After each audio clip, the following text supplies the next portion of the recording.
తెలుగు శ్రోతలందరికీ నమస్కారం అండి. మన అలనాటి కథలు ఎవర్ గ్రీన్ స్టోరీస్ ఛానల్కి మీ అందరికీ స్వాగతం. మహామాయ ప్రథమ భాగంలో వక్రరేఖ రెండవ భాగం. రచన శ్రీ కనకమేడల్ గారు. ముందు భాగంలో జరిగినది, ప్రతాప్ నది మధ్యలో ఉన్న భవనంలో ఉన్న సుందరితో మాట్లాడతాడు. ఆమె తనకు శత్రువా లేక మిత్రువా అని ఆలోచిస్తూ ఉంటాడు. ఆమెను తన పేరు అడుగుతాడు. ప్రతాప్ నర్మదా అని చెప్తుంది. నర్మదా ప్రతాప్కి మిత్రువేనని చెప్తుంది. తన వృత్తాంతం గురించి అడిగితే నిదానంగా చెప్తానని చెప్తుంది. వినకుండా పట్టుబడతాడు ప్రతాప్. సరేనని నర్మద వృత్తాంతం చెప్పడానికి సిద్ధమవుతుంది. ఇలా సాగుతూ ఉంది కథ. తర్వాత జరగబోయేదేమిటో ఇప్పుడు తెలుసుకుందాం.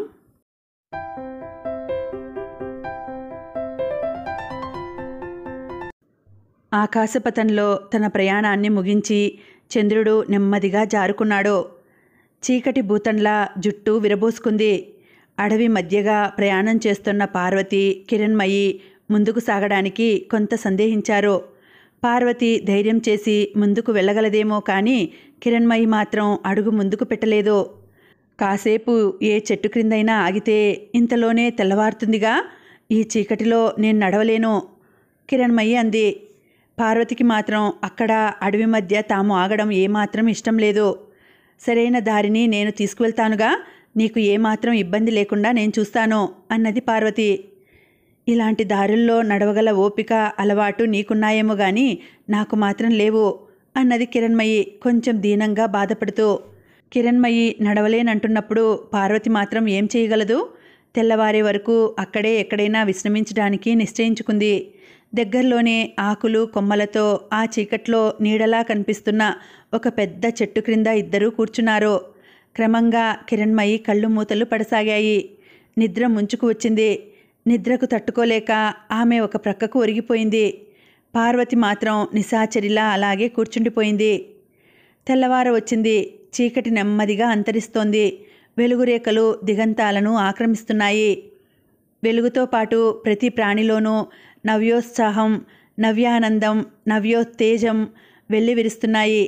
ఉల్లాసం, ఆహ్లాదం జడ వస్తువులలో కూడా కనిపిస్తున్నాయా అన్నట్టుంది.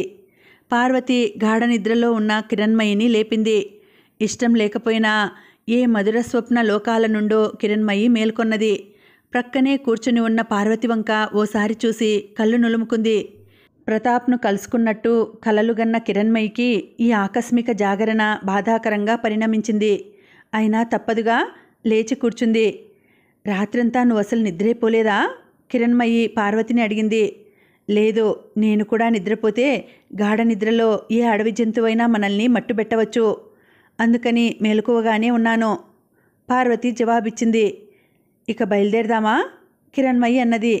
అందుకేగా మిమ్మల్ని లేపింది.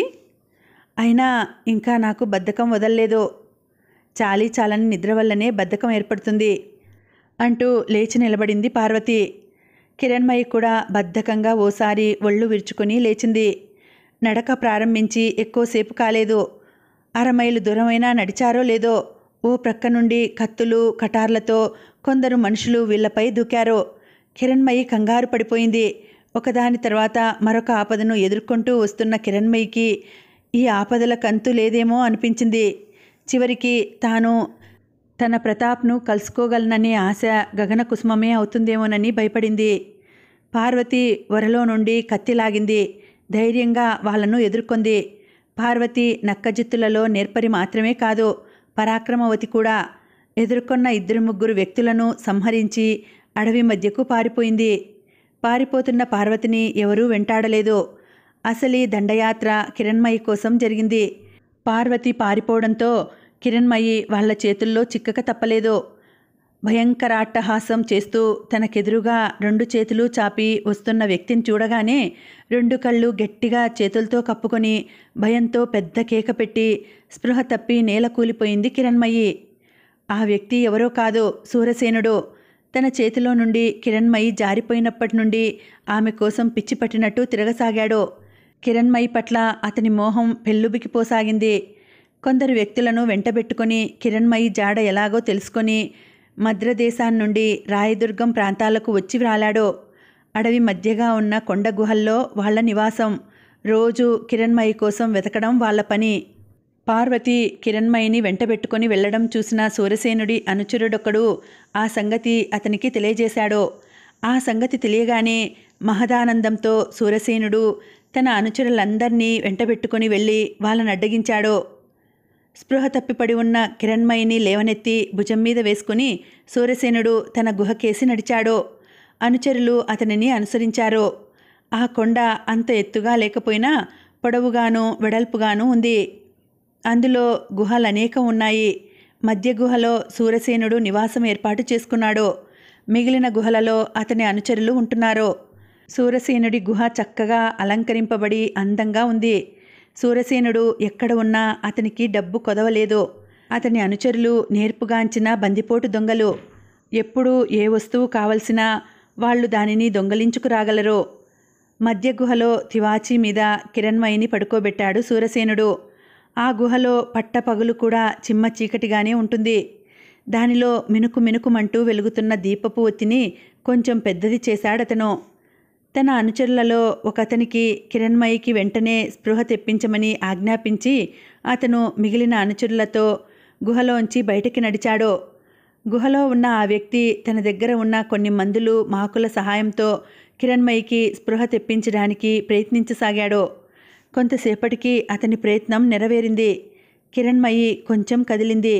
కొద్దిసేపట్లోనే స్పృహ పూర్తిగా వస్తుందని గ్రహించిన ఆ మనిషి వెంటనే బయటికి వెళ్ళిపోయి సూరసేనుడికి ఆ సంగతి తెలియజేశాడు. మహదానందంతో సూరసేనుడు మధ్య గుహలో ప్రవేశించి రాతి ద్వారాన్ని మూసివేశాడు. కానీ ఇంకా కిరణ్మయి పూర్తిగా స్పృహలోకి రాలేదు. అటూ ఇటూ కదులుతోంది. సూరసేనుడు ఆమెకెదురుగా భయంకరంగా నిలబడ్డాడు. కిరణ్మయి కళ్ళు తెరిచి చూసేసరికి ఎదురుగా సూరసేనుడు కనిపించాడు. అతనిని చూడగానే పెద్ద పులిని చూసిన లేడిపిల్లలా ఆమె గజగజలాడిపోయింది. సూరసేనుడు మరోసారి అట్టహాసం చేశాడు. ఒకసారి నా చేతిలో నుండి నా కూతురి సాయంతోనే తప్పించుకుపోయావు. ఇప్పుడెలా తప్పించుకుంటావో చూస్తాను. మర్యాదగా నన్ను పెళ్లి చేసుకోవడానికి అంగీకరిస్తే నిన్ను తలపై పెట్టుకొని పూజిస్తాను. లేకపోయినా నా చేతిలో నుండి నువ్విక తప్పించుకుపోవడం కల్లా. ఛీ, దుర్మార్గుడా, దూరంగా ఉండు. కిరణ్మయి దెబ్బతిన్న త్రాచులా బుసలు కొడుతూ లేచింది. ఆమెలోని భయం ఏమైందో తెలియదు, కానీ ఒళ్ళు తెలియని ఆవేశం ఆమెను ఆక్రమించింది. ద్వారం వైపు నడవబోతున్న ఆమెను సూరసేనుడు వెనక నుంచి పొదవి పట్టుకున్నాడు. ఆ బలమైన చేతుల మధ్య నలిగిపోతూ కిరణ్మయి గిలగిలలాడింది. చీకటి పడింది. ప్రతాప్ కూర్చున్న గదిలో ఓ మూలగా పెద్ద దీపం వెలుగుతోంది. ప్రతాప్ ఆసనం మీద కూర్చుని ఏవో మధురాలోచనల మధ్య నెమ్మదిగా కళ్ళు మూసుకున్నాడు. ఎదురుగా మరో ఆసనం మీద నర్మద కూర్చుని ప్రతాప్ వంక చూస్తోంది. ఆమె చూపులలోంచి ఆనందం వ్యక్తమవుతోంది. బయట చప్పుడైంది. ఎవరు? నర్మద ప్రశ్నించింది. ఒక దాసి గడపలోకి వచ్చి నిలబడింది. ఏం కావాలి? నర్మద మళ్ళీ అడిగింది. ప్రతాప్ ఈ మాటలు విని కళ్ళు తెరిచి నర్మద వంక ఓసారి చూశాడు. తిరిగి అతని దృష్టి గడపలో నిలబడి ఉన్న దాసి మీద పడింది. బయట మనవాళ్లు వేచి ఉన్నారు, లోపలికి తీసుకురావాలి, దాసి అంది. ఎవరు వచ్చింది? నర్మద అడిగింది. మంజుల కోసం వెళ్ళిన వాళ్ళు, దాసి జవాబిచ్చింది. నర్మద లేచింది. ప్రతాప్ వంక చూస్తూ అంది. నేను వెళ్ళి వాళ్ళని తీసుకువస్తాను, మీరిక్కడే ఉండండి. మనకేమైనా కొత్త విషయాలు తెలియవచ్చు కూడా. ప్రతాప్ తల ఊపాడు మౌనంగా. నర్మద దాసితో సహా అక్కడి నుంచి బయటికి వెళ్ళింది. ప్రతాప్ కిరణ్మయి విషయాలు ఏమైనా తెలుస్తాయేమోనని ఆశగా అక్కడే కూర్చున్నాడు. కాసేపటికి నర్మద గదిలో అడుగుపెట్టింది. ఆమెతో పాటు మరిద్దరు వ్యక్తులు కూడా గదిలోకి వచ్చారు. అందులో ఒకతని భుజం మీద పెద్ద మూట ఉంది. ప్రతాప్ ఆ మూట కేసి ఆశ్చర్యంగా చూశాడు. ఆ వ్యక్తి మూటను క్రిందికి దించి భుజాలనోసారి సవరించుకున్నాడు. ఏమిటిది? ప్రతాప్ ప్రశ్నించాడు. మంజుల, నర్మద నవ్వుతూ అంది. మంజుల? ప్రతాప్ ఆశ్చర్యంగా అన్నాడు. అవును, ఆమె స్పృహలో లేదు. నర్మద ఆజ్ఞ ప్రకారం మూటను విప్పాడు. ఆ ఇద్దరిలో ఒకతను. మంజుల స్పృహ తప్పిపడి ఉంది. మెడ దగ్గరగా పెద్ద గాయం కూడా ఉంది. గాయం చేసిందెవరు? నర్మద వాళ్ళని అడిగింది. అదే మాకు తెలియకుండా ఉంది. బహుశా పార్వతి అయి ఉండవచ్చునని అనుమానం. పార్వతి రాయదుర్గంలో ఉంది కదూ? అవును, అక్కడే మంజుల కూడా మాకు లభించింది. మంజుల రాయదుర్గంలోకి వెళ్ళిందా? అవును, కిరణ్మయి కోసం వెతుక్కుంటూ వెళ్ళినట్టుంది.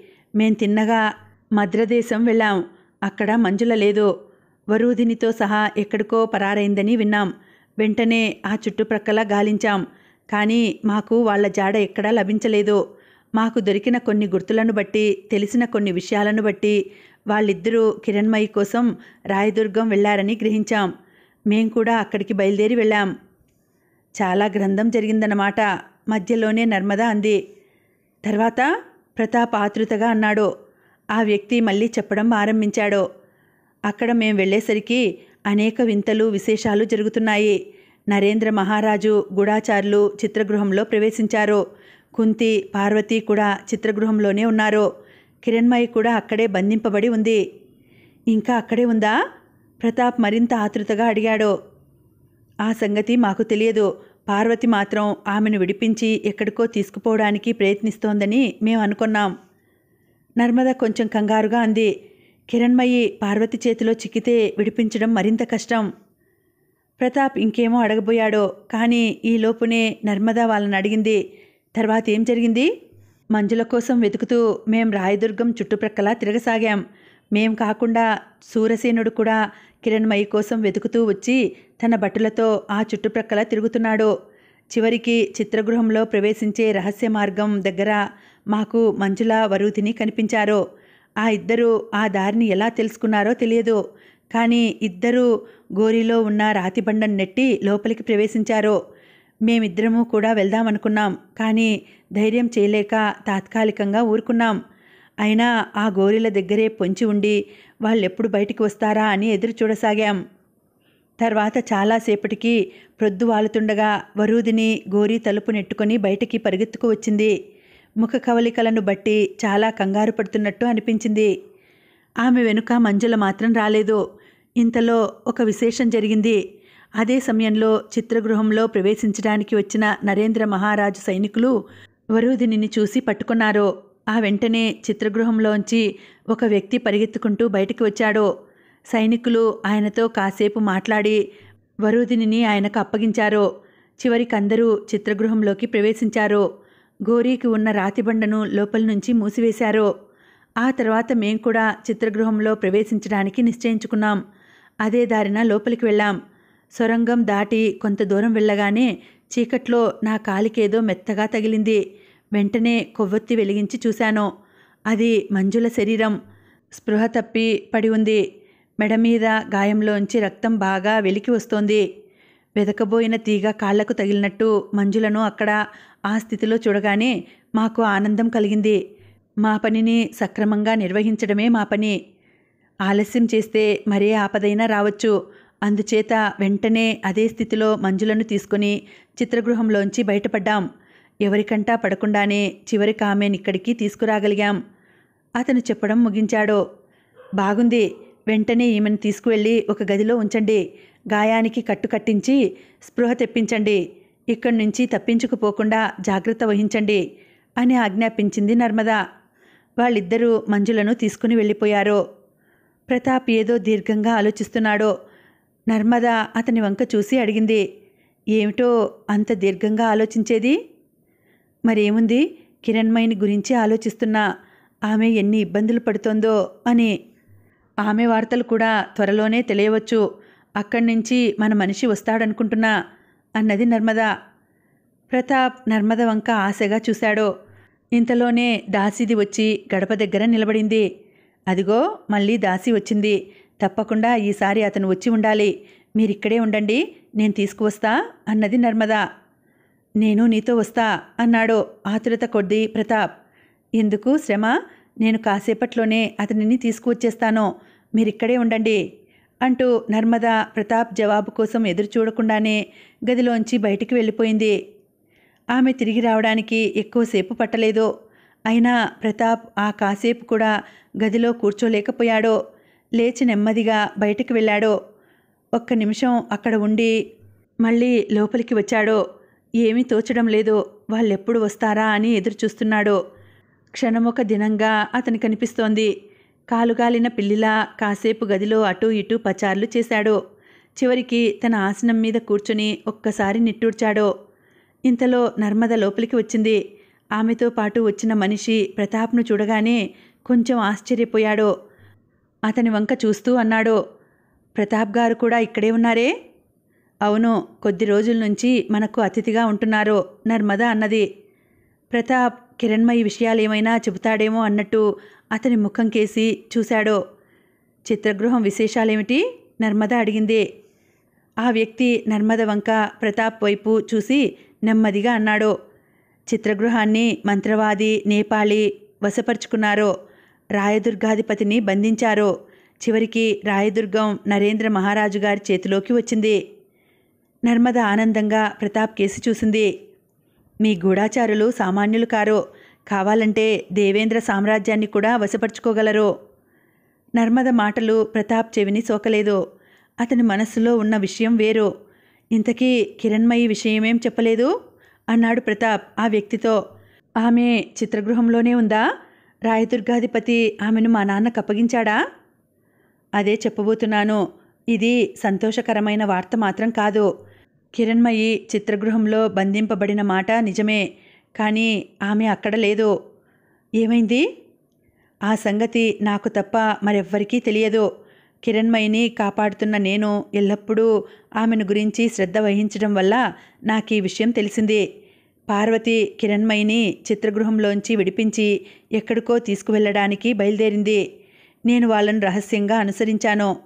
సమయం చూసి కిరణ్మయిని పార్వతి చేతిలో నుండి విడిపించుకు వద్దామనుకున్నాను. కానీ అతను ఆగిపోయాడు. కానీ తర్వాత? ప్రతాప్ ఆతృతను ఆపుకోలేక బిగ్గరగా అడిగాడు. ఆమెను పార్వతి చేతిలో నుండి సూరసేనుడు తన అనుచరుల సాయంతో అపహరించాడు. తన కొండ గుహలోకి తీసుకువెళ్ళాడు. ఆమె ఇప్పుడు అక్కడే ఉంది. ఆమె మీద అతడే అఘాయిత్యం తలపెడతాడో అతనన్నాడు. నర్మదా, వెంటనే 3 గుర్రాలను సిద్ధం చేయించు. మనం ముగ్గురం అక్కడికి వెళ్దాం. సూరసేనుడి చేతులలో నుండి కిరణ్మయిని విడిపించుదాం, త్వరగా. ఆవేశం కొద్దీ ప్రతాప్ అన్నాడు. సరే అంటూ నర్మద ఆ వ్యక్తిని తీసుకుని బయటికి నడిచింది. ప్రతాప్ కూడా వాళ్ళను అనుసరించాడు. నర్మద తనకెదురు వచ్చిన మరో యువతికి ఏవో సూచనలిచ్చి తాను ప్రతాప్ను ఆ వ్యక్తిని చెరువు దాటించి అవతలి ప్రక్కకు తీసుకువెళ్ళింది.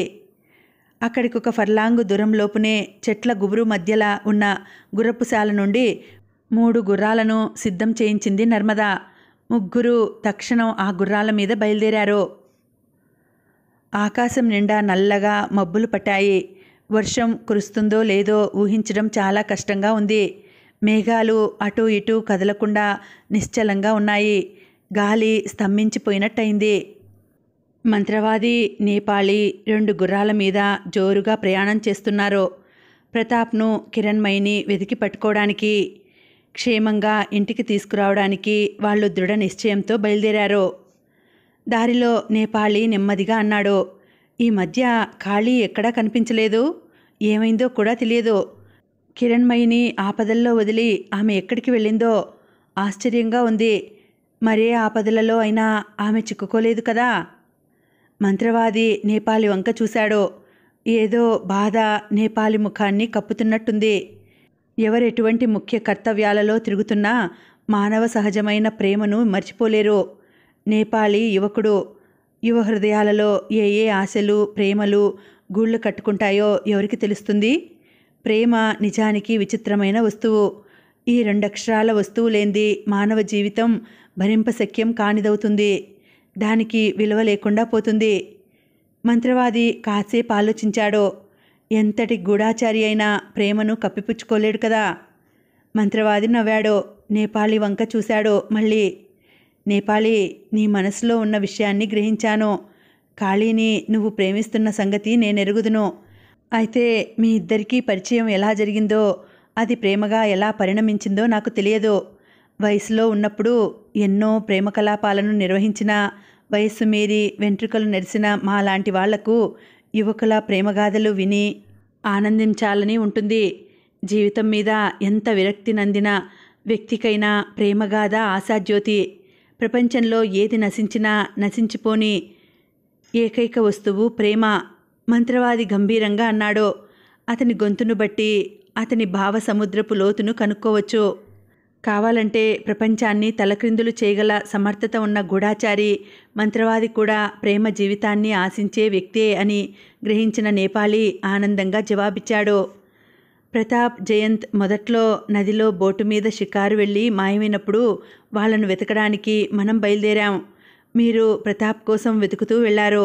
నేను జయంత్ను అన్వేషిస్తూ వెళ్ళా. ఆ సందర్భంలో నాకు కాళీతో పరిచయమైంది. కాళీ కూడా ప్రతాప్ కోసం వెతుకుతోంది. ఆమె అనుచరులలో ఒక ఆమె జయంత్ను కొండ గుహలలో ఉన్న మందిరంలోంచి విడిపించింది. అప్పటికి నేనెవరో కాళీకి తెలియదు, కాళీ ఎవరో నాకు తెలియదు. అయితే అప్పటికే జయంత్ ఎక్కడ ఉంది కాళీకి తెలుసు. అందుచేత నేను కాళీకి లొంగి ఉండే రౌతులా నటించాను. కాళీ సన్యాసిని వేషంలో ఉంది. ఆమె ప్రతాప్ కోసం అన్వేషించి తిరిగి వచ్చే సమయానికి ముందు నేను మంజుల గూఢాచారినొకడిని పట్టుకొని స్తంభానికి వ్రేలాడగట్టి ప్రతాప్ జాడ తెలియచేయమని హింసిస్తున్నాను. అదే సమయంలో జయంత్, అతనిని విడిపించిన యువతి నేనున్న చోటికి వచ్చారు. జయంత్ నన్ను శత్రువుగా భావించి నా మీదకి ఉరికాడు. కానీ ఆ సందర్భంలలో నేను బయటపడి నేనెవరో చెప్పుకోవడం మంచిది కాదని ఎంచి ఆయనను ఎదిరించినట్టు నటించాను.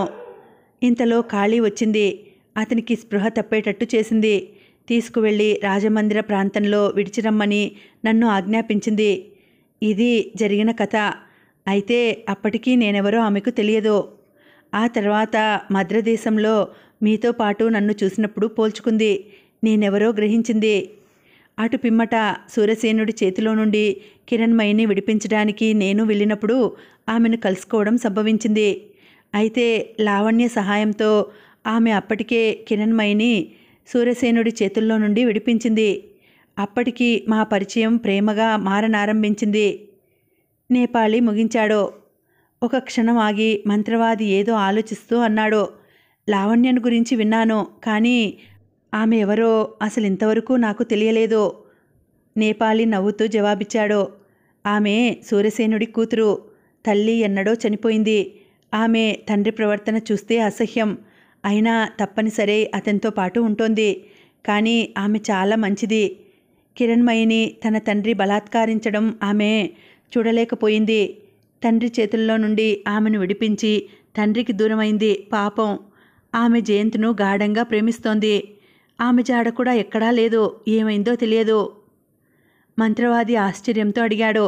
అయితే ఆమెకు ఆ దొంగల ముఠాకు ఉన్న సంబంధమేమిటో? ఆ విషయం నాకు సరిగ్గా తెలియలేదు. అడగడానికి తర్వాత నాకు ఖాళీ కనిపించలేదు. నేపాళీ జవాబిచ్చాడు. వాళ్ళు మాట్లాడుకుంటూనే ఉన్నారు. అకస్మాత్తుగా మంత్రవాది దృష్టి దూరంగా కనిపిస్తున్న 3 గుర్రాల మీద పడింది. చాలా దూరాన ఆకాశంలో ఎగురుతున్న పిట్టల్లా అవి కనిపిస్తున్నాయి. ఎదురుగా 3 గుర్రాలు వస్తున్నాయి చూడు, మంత్రవాది అన్నాడు. నేపాళీ కూడా అటు ప్రక్కకు చూశాడు. అవునన్నట్టు తల ఊపాడు. మనం కొంచెం ప్రక్కగా తప్పుకుని ఆ వచ్చేదెవరో చూడాలి. లేకపోతే ఏదైనా అపాయం సంభవించడానికి అవకాశం ఉంది, మంత్రవాది అన్నాడు.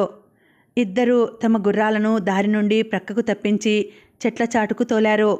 ఎదురుగా వస్తున్న గుర్రాల వైపు పరీక్షగా చూస్తూ నిశ్చలంగా అక్కడే నిలబడ్డారు.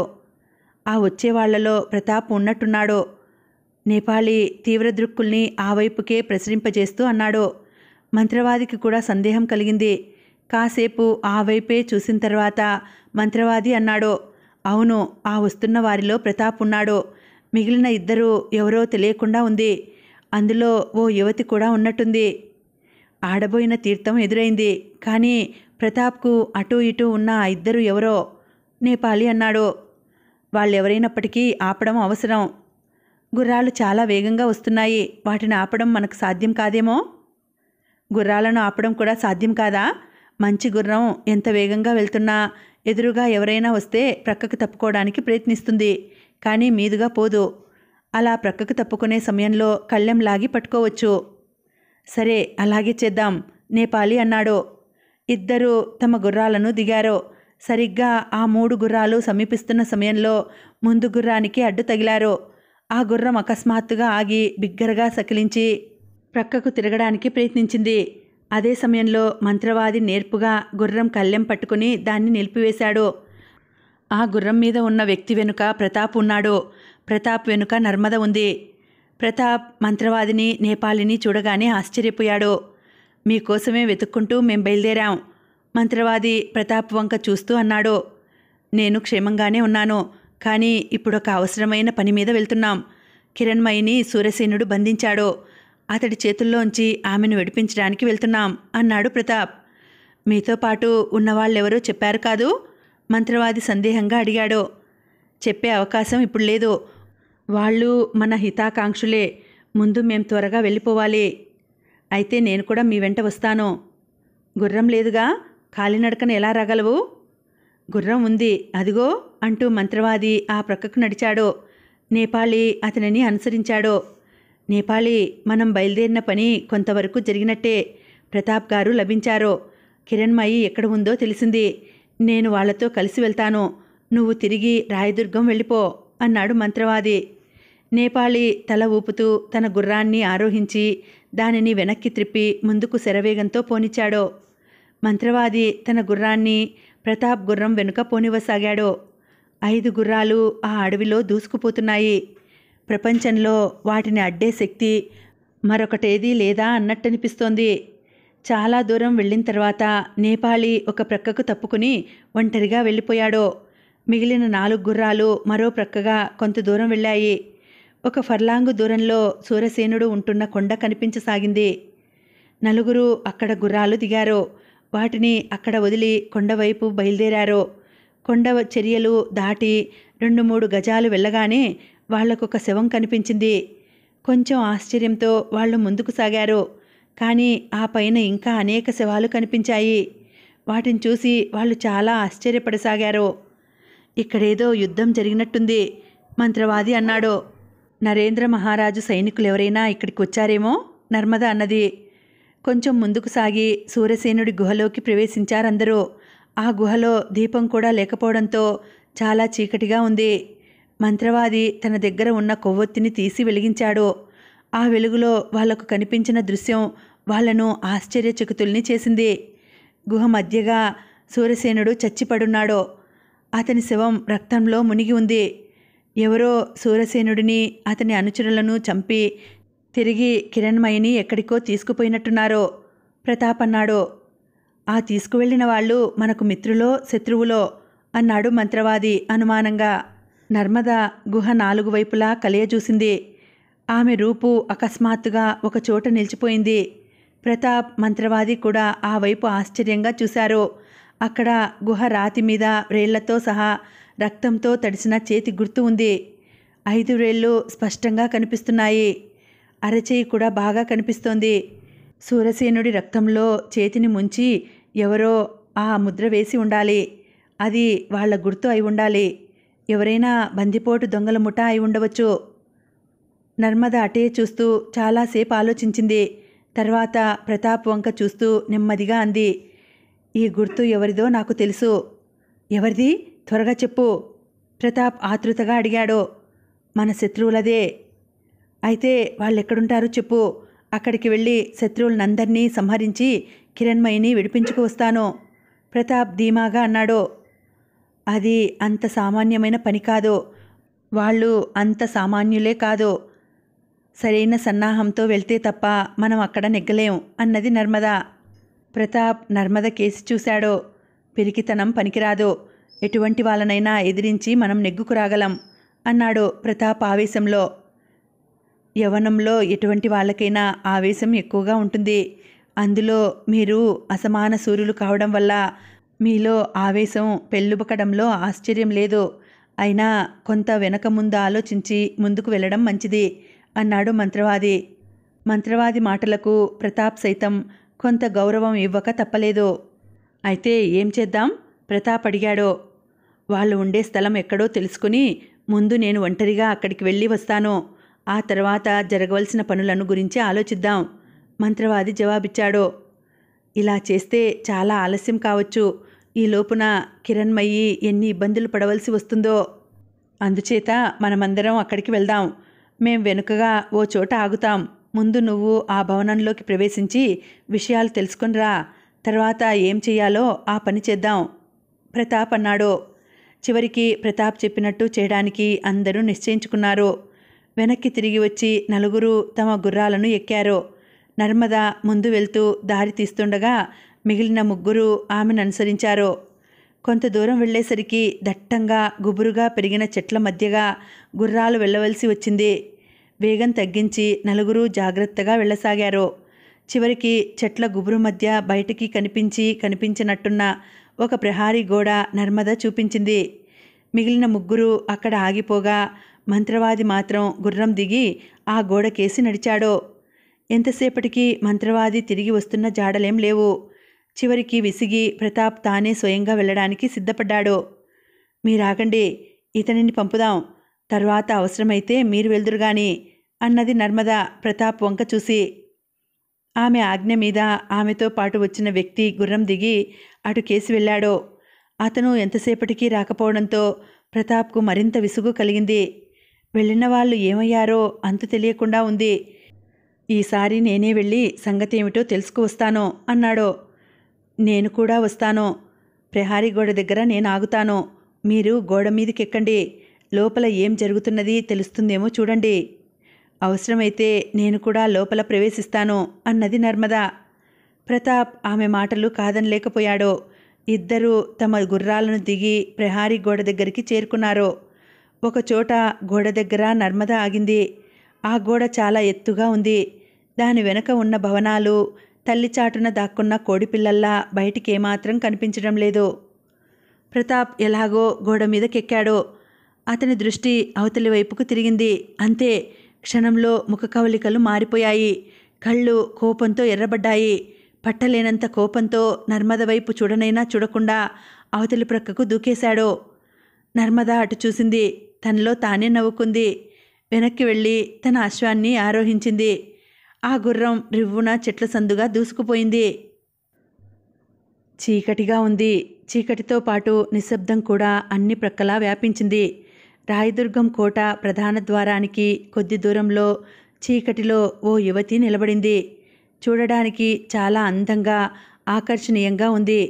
ఏదో ఆలోచిస్తోంది. ఉన్నట్టుండి ఆమెకేదో పిలుపు వినపడింది.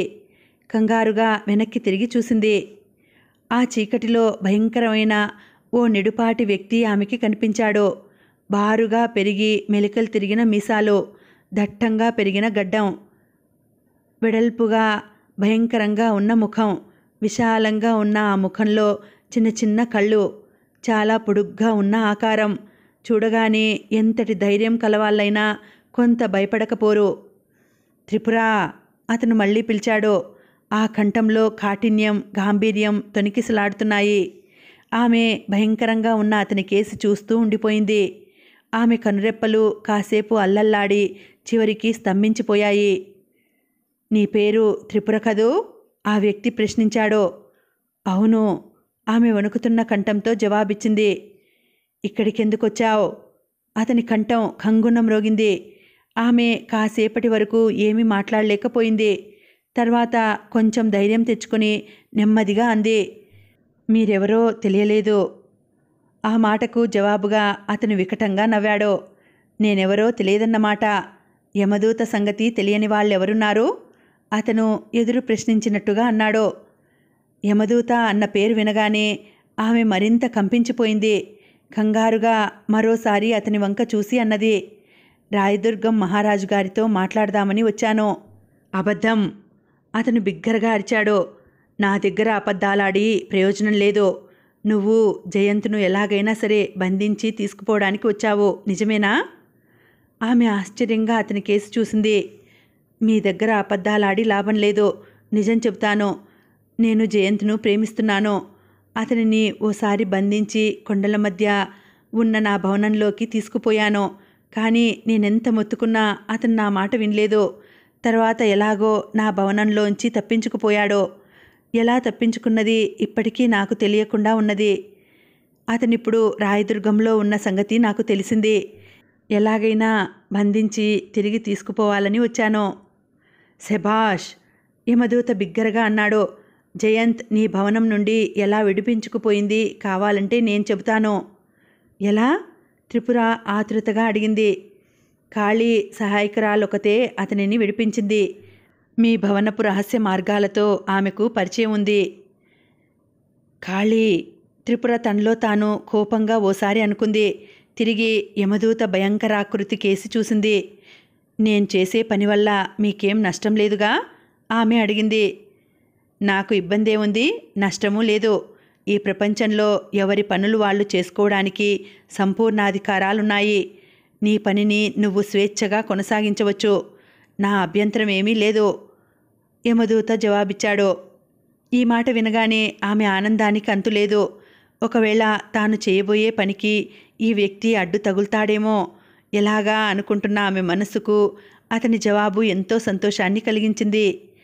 అయితే నన్ను పిలిచిందెందుకు? ఆమె అడిగింది. మరేం పెద్ద పని లేదు, ఊరికే పలకరిద్దామనే ఉద్దేశంతో పిలిచాను అంతే అన్నాడు యమదూత.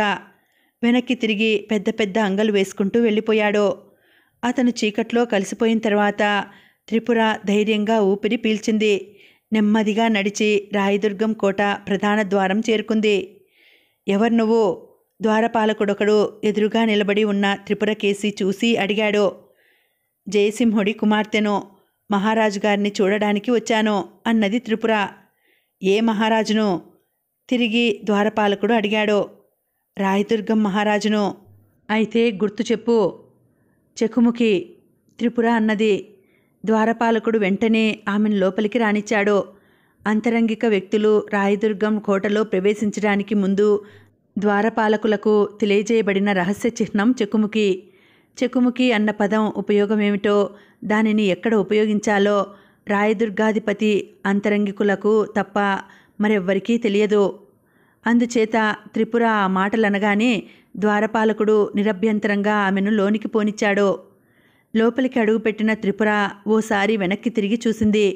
ద్వారానికి ఆవలగా చీకటిలో అదే భయంకర వ్యక్తి యమదూత నిలబడి ఉన్నాడు.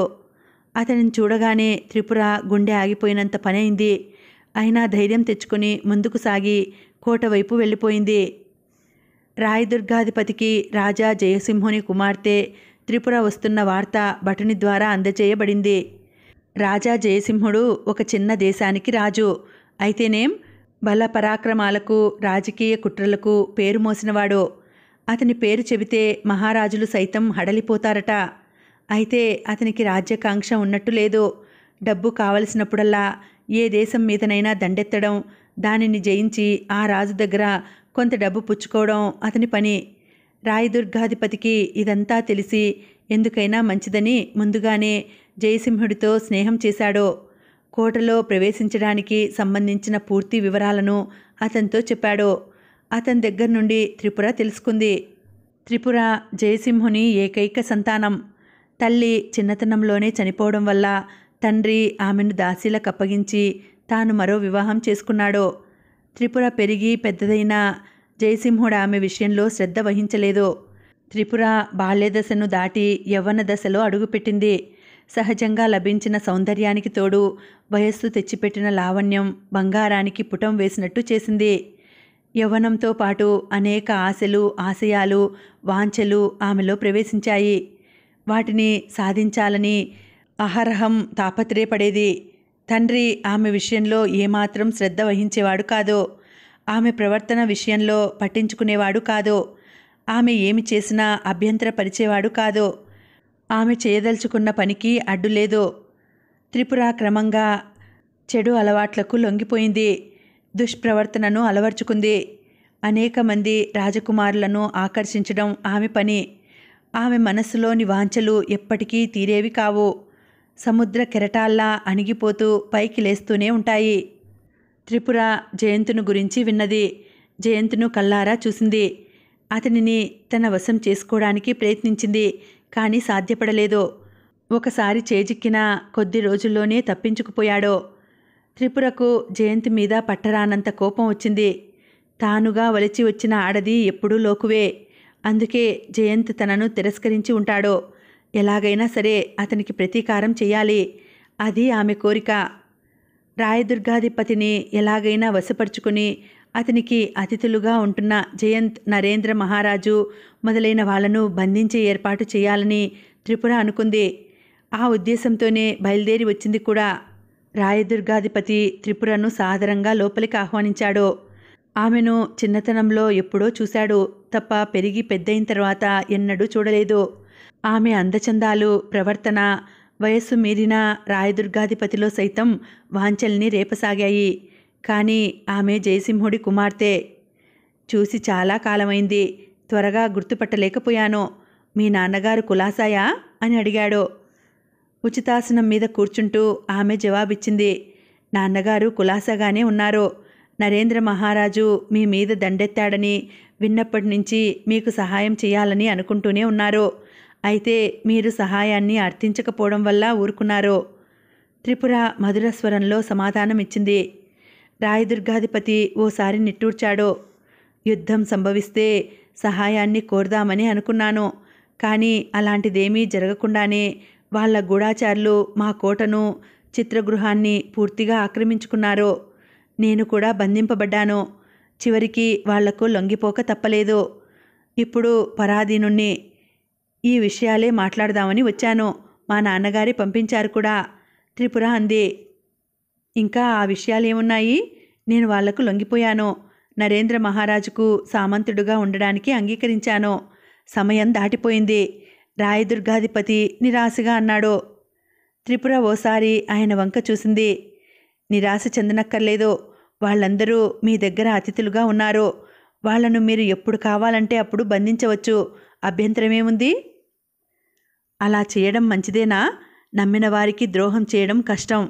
ఒంట్లో శక్తి ఉంటే వాళ్లను జయించాలి. లేకపోతే వాళ్లకు సామంతులుగా పడి ఉండాలి. అంతేకాని ఇలాంటి మోసం చేయడం భావ్యం కాదు. మీరు నీతులు చెప్పకండి. రాజకీయ విషయాలలో నీతులు పనికిరావు. ఇది మా నాన్న చెప్పి పంపిన సంగతి. మీ రాజ్యం తిరిగి మీ చేతికి చిక్కాలన్నా, మీరు స్వతంత్రులుగా బ్రతకాలన్నా వాళ్ళను బంధించండి. తర్వాత ఏదైనా అపాయం సంభవిస్తే మా నాన్నగారు కూడా మీకు సాయం చేస్తారు. ఆయనే ఈ సంగతి స్వయంగా చెప్పారు. త్రిపుర అబద్ధమాడినా అందంగా అన్నది. రాయదుర్గాధిపతికి ఈ పద్ధతి నచ్చలేదు. అయినా తన మిత్రుడు జయసింహుడి మాటను కాదని కూడా అనలేడు. పైగా త్రిపుర హావభావాలు ఆయనను పూర్తిగా లోబరుచుకున్నాయి. అయితే మీ నాన్న నిజంగా మమ్మల్ని ఆపదలో ఆదుకుంటాడా అని అడిగాడు రాయదుర్గాధిపతి త్రిపుర వంక కన్నార్పకుండా చూస్తూ. తప్పకుండా, అందులో సందేహం లేదు. అందుకోసమే నన్ను ఆయన పంపారు కూడా. నేనిక్కడ ఓ వారం రోజులు ఉండాలనుకుంటున్నాను అన్నది త్రిపుర క్రీగంట ఆయన వంక చూస్తూ. ఆ చూపు రాయదుర్గాధిపతికి పూలబాణంగా గుచ్చుకుంది. తప్పకుండా ఉండవచ్చు. అందుకు చాలా సంతోషిస్తాను. ఇక్కడ ఉండి నాకు చేదోడు వాదోడుగా ఉంటే వాళ్ళను బంధించడానికే మాత్రం వెనుదీయను అన్నాడు. త్రిపుర విజయసూచకంగా నవ్వింది. మిమ్మల్ని గురించి మా నాన్నగారి ద్వారా విన్నాను. మీరు చాలా మంచివారు. ఇక్కడ తప్పకుండా ఉంటాను అన్నది. అయితే మీరు ఉండడానికి ఒక గది ఏర్పాటు చేయిస్తాను. మీకే వస్తువు కావలసినా నాతో చెబితే తెప్పించి ఇస్తాను అన్నాడు రాయదుర్గాధిపతి.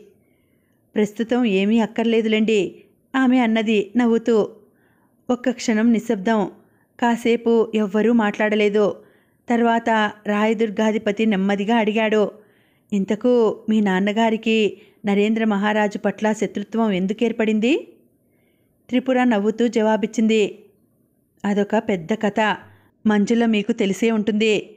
మద్రదేశానికి పూర్వపు రాణి. ఆమె ప్రతాప్ను బంధించి తన రహస్య మందిరానికి తీసుకువెళ్లాలని ఒకసారి ప్రయత్నించింది. ఆమె మరికొందరు చెలికత్తెలతో గోదావరి తీరంలో అడవిలో ఓ రాత్రి నృత్యగానాలు ఆరంభించింది. అదే సమయంలో నేను, నన్ను ప్రేమిస్తున్న మా పొరుగు రాజ్యపు రాజకుమారుడు అదే అడవిలో విహరిస్తున్నాం. ప్రతాప్, జయంత్ గోదావరి నదిలో షికారు బయలుదేరి ఆ ప్రాంతానికి వచ్చారు. మంజుల నృత్యగానాలు విని ఏమిటో అని పడవ దిగి చూడడానికి వచ్చారు. కిరణ్మయి వేషంలో ఉన్న మంజుల ప్రతాప్ను ఆకర్షించింది. ప్రతాప్ ఆమె వెనుకనే బయలుదేరాడు. దారిలో వాళ్ళు మమ్మల్ని కలుసుకోవడం సంభవించింది. మంజులకు నాకు మొదటినుంచి పడదు. బద్ధవైరం.